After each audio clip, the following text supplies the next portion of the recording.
So welcome back to part 2. Welcome back. So there we got halfway through painting those little characters for our slot track dioramas, our images, our moving scenery. Sometimes it's nice to have great track, have nice cars, but why not make it a little bit more interesting? Add some figures, add some buildings, add some bushes, add some barriers.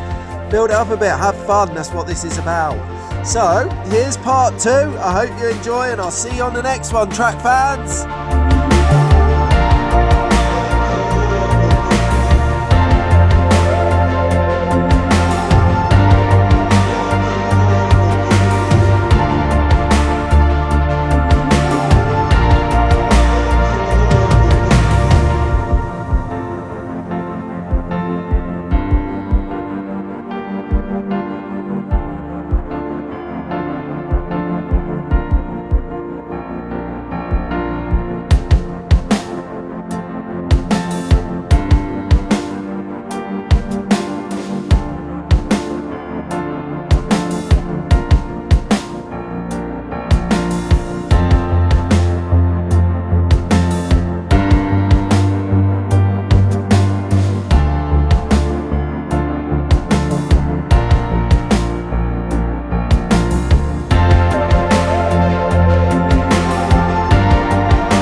Okay then, track fans and Albert, I hope you enjoyed that. That was me spending a few hours painting up these characters. And now I've had it on good authority that it is a good idea, once you've done your painting, to do some acrylic varnish. And you can get like different types of it out there. I just took a hit on this one, I don't know anything about acrylic varnish.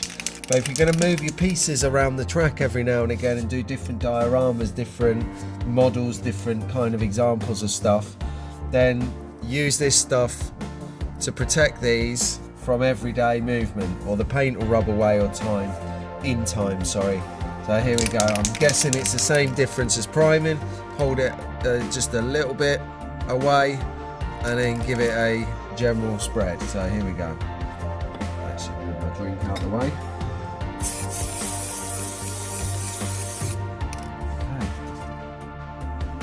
Okay, it looks alright. I'm going to stand him up. I'm going to turn him round. And I'm going to do the back side of him while I'm here, because it stinks. Here we go. There. Right. There you go, track fans. Albert, I'm just going to leave this to air out a little bit, and then we'll come back to it in a bit and see what they look like. We'll do a close-up of the paint job. See you in a bit, track fans. Albert, go make a drink. See you in a bit.